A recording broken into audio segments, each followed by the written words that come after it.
Mes chers concitoyens, chacun comprend bien qu'il était impossible cette année d'organiser la traditionnelle cérémonie des vœux de la commune. Je le regrette, cela nous enlève une occasion d'échanger les uns avec les autres, de nous voir, et ça illustre de façon un peu sinistre la mise générale sous l'été noir de la vie sociale à laquelle la pandémie en cours nous aura contraints. Nous remplaçons donc cette année cette cérémonie par une vidéo qui ne sera pas un monologue filmé, mais un vrai tour d'horizon illustré de nos actions en cours. Il faut bien parler de l'épidémie. Dans cette année à nulle autre pareille, voilà 10 mois qu'on ne parle plus que de cela, et elle a évidemment sévèrement impacté la vie de chacun, comme la vie communale. Au mois de mars, se sont tenues des élections municipales marquées par une abstention historique, évidemment causée, ici comme ailleurs, par la crainte de la contagion. On ne peut évidemment que le regretter, mais pas pour autant, comme je l'entends dire parfois, remettre en cause la légitimité de leurs résultats, car si le virus a favorisé l'abstention, il n'a en rien empêché le dépôt d'une liste alternative, ce que j'aurais préféré, à la fois comme démocrate et comme compétiteur. Au nom de l'équipe issue de ce scrutin, équipe vraiment pleine d'influx, pleine d'envie et de qualité, je présente à tous ceux qui sont venus voter de façon méritoire malgré ces circonstances tous nos remerciements. Si chez nous l'affaire a été réglée au premier tour, dans d'autres communes, un singulier second tour a eu lieu plus de 3 mois après le premier, dans un climat que l'épidémie avait dégradé et alourdi. Ainsi, et alors même qu'il n'avait changé en rien par rapport à l'époque où il avait fait consensus parmi les communes du pays de faïence, le projet Fonsante a pris une place centrale artificielle dans les campagnes électorales des seconds tours et son image s'alourdir. La situation ayant basculé dans l'irrationnel, j'ai pris la décision de suspendre ce projet, le temps que les nouveaux élus communautaires puissent en prendre connaissance posément de sa réalité et pas seulement de son image, et être convaincus du besoin que nous en avons. La campagne de mensonges et de marginalisation qui m'a visé pendant ces 3 mois avait évidemment pour but de diviser le territoire afin de préserver les chances de reconduction de la gouvernance communautaire sortante, manœuvre qui a abouti au mois de juillet au dénouement que l'on sait. Une fois de plus, hélas, l'élection communautaire n'aura pas été une question de projet, mais une question de personne. Ultime préjudice pour notre commune, le recensement prévu en ce mois de janvier 2021 vient d'être repoussé d'1 an. Cela retarde le moment où la nombreuse population supplémentaire liée à la fameuse loi Allure aurait pu être avérée et prise en compte, et ça n'est pas neutre pour nous car si notre population officielle est d'un peu plus de 3200 habitants, la population réelle doit certainement approcher les 4000. Et ce décalage enlève à notre commune des dotations de l'État qui sont, pour l'essentiel, calculées à partir de cette base de population. Cela nous lésera une seconde fois, c'est la double peine, quand il s'agira pour l'État de compenser, comme promis, la taxe d'habitation que le contribuable ne paiera plus, car cette compensation sera elle aussi calculée d'après une population datée et inférieure à la population réelle. On ne peut qu'espérer, notamment devant les conséquences non seulement sanitaires, mais aussi morales et économiques de l'épidémie, que 2021 soit l'année qui nous rapproche d'une manière ou d'une autre de l'immunité collective. Comme celle de tout un chacun, comme celle de toutes les familles, la vie de la commune a été profondément bouleversée par les périodes de confinement et nous avons, comme tout le monde, ramé et improvisé chaque jour. Nous nous sommes improvisés livreurs de courses alimentaires pour les plus vulnérables, ou encore distributeurs de masques dont chaque famille a reçu un lot dans sa boîte aux lettres avant le déconfinement. Nous avons tout fait pour communiquer sur la nécessité de continuer à consommer local.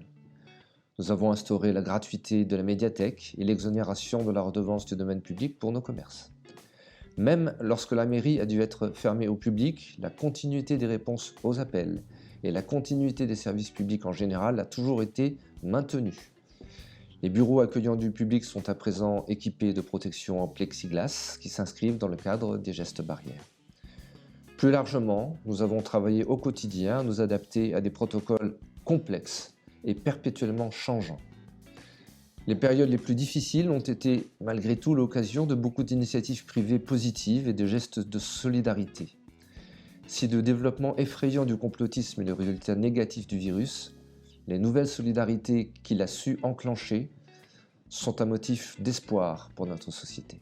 Un point à présent sur les travaux en cours. S'agissant de la voirie et des divers travaux, durant l'année 2020, le chemin des Combes a été regoudronné. Sur les chemins de la commune où nombreux sont ceux qui roulent trop vite, ce que l'on ressent de plus en plus à mesure de l'augmentation de la population, des panneaux de limitation de vitesse sont en cours de déploiement et un radar qui permettra des verbalisations aléatoires est en cours d'acquisition. Dans le village, les travaux de la Grande Rue ont été parachevés par le pavage de la partie ouest de la place Honoré-Bourguignon. Le mur de soutènement du quartier de Pertuis, qui s'affaiblissait, vient d'être entièrement refait. Une nouvelle signalétique se déploie dans notre commune et un abribus réalisé en régie par l'équipe technique municipale a été mis en place au quartier du Pont de Camiol. Des toilettes accessibles aux personnes à mobilité réduite ont été aménagées au boulevard Amiral Rue et enfin le terrain de boule a été agrandi et réaménagé et il accueille dorénavant non plus seulement les boulistes calianais mais une structure cantonale que je salue. S'agissant du déploiement de la fibre, ce déploiement a été retardé par le virus, mais aussi par des problématiques d'utilisation des poteaux Enedis pour les parties aériennes, qui sont nombreuses, et par des défaillances d'un sous-traitant. Néanmoins, elle se déploie, et la moitié des foyers de notre commune bénéficient aujourd'hui de la capacité à s'y abonner. De façon concomitante, cela a occasionné une opération d'adressage, qui est un lourd travail, sur l'ensemble des 149 chemins privés de la commune, qu'il a fallu nommer et numéroter, sans pour autant bien sûr en aliéner la propriété à qui que ce soit. Cela sécurisera aussi l'accès des secours aux personnes, sans parler de la facilitation des livraisons toujours croissantes du commerce électronique. Un mot sur les écoles, puisque l'éducation est à Calian une priorité de toujours. Ainsi, notre commune fait-elle partie de celles qui maintiennent, grâce à l'effort du contribuable, la gratuité du transport scolaire qui ne va pas de soi. Presque toutes nos classes sont dorénavant équipées de tableaux numériques, et un second préau vient d'être construit entre la maternelle et les Algeco. Enfin, les classes de CM2 viennent d'élire en leur sein un conseil municipal des jeunes, et ce processus a créé un engouement qui a quelque chose de vraiment rassurant quand on se représente l'état de notre démocratie en général. S'agissant des travaux prévus pour 2021, la détérioration de notre église paroissiale nous impose rapidement sa mise hors d'eau pour sa toiture et le remplacement de son circuit électrique. Par ailleurs, deux nouveaux chemins qui devraient être, sauf urgence imprévue, le chemin des Granges et le chemin des Thoires, seront regoudronnés. Le parcours de santé du Bois du Défend sera entièrement refait et une seconde aire de compostage collective sera installée sur la place Saint-Roch.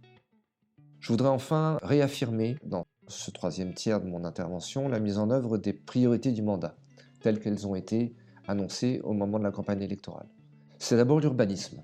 Le conseil municipal du 16 novembre dernier a prescrit à la fois une révision et une modification du plan local d'urbanisme, le fameux PLU, destiné à atteindre les objectifs annoncés pendant cette campagne, c'est-à-dire empêcher un trop grand nombre de divisions de terrain permises par la loi Allure, tout simplement pour stabiliser notre démographie, en essayant de trouver le moyen de ne pas empêcher pour autant que le propriétaire d'un terrain qui ne souhaite pas le diviser, mais simplement agrémenter, compléter sa propriété, puisse le faire. L'environnement est une autre priorité de ce mandat et les transitions dans ce domaine doivent être mises en œuvre. Et d'ores et déjà, par exemple, un service de police environnementale a été créé pour combattre dans ce domaine les excès et les incivilités.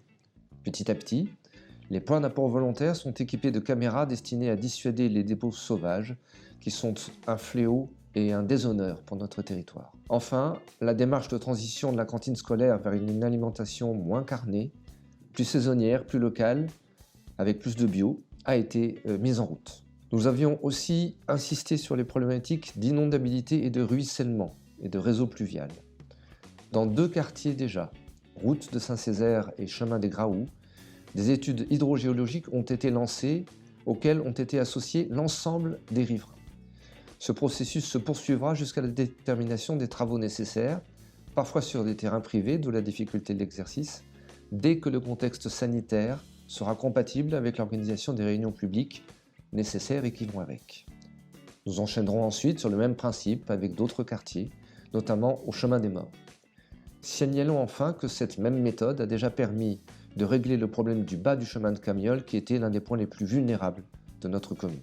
Les priorités annoncées au moment de notre élection étaient la nécessité de trouver de nouvelles places de stationnement en centre-village et la nécessité d'étendre notre capacité d'accueil scolaire. Ces impératifs se heurte à un handicap structurel de notre commune qui ne possède pas de foncier adapté. C'est aussi pour cela que la révision de notre plan local d'urbanisme a été engagée, parce que cette révision va donner son cadre et son potentiel aux discussions foncières qui sont actuellement en cours sur les terrains visés pour ces équipements. Je voulais vous dire en conclusion que la morosité des temps que nous traversons n'a en rien entamé notre résolution à relever les défis du moment. Et ma conclusion se veut donc résolument positive. Si 2020 a été une année à tendance oppressante, escortée par de lourdes souffrances matérielles et morales pour un grand nombre d'entre nous, les vœux que je vous présente aujourd'hui au nom du conseil municipal sont des vœux de l'espoir. Les progrès de l'immunité collective, tels que nous la laissent espérer les avancées dans la prise en charge des malades et les campagnes de vaccination, permettent d'espérer à court ou moyen terme la résilience de notre société. Il sera temps alors de se demander si la vie d'avant doit revenir dans absolument tous ses aspects, et il faut déjà y réfléchir. Mais quand on en sera là, au moins cela signifiera-t-il que nous aurons tourné la page du pire, et c'est tout le mal que je souhaite à notre territoire et à notre pays. À vous toutes et à vous tous, une bonne année 2021, en tout cas meilleure que la précédente, ce qui ne devrait pas être bien difficile. Haut les cœurs.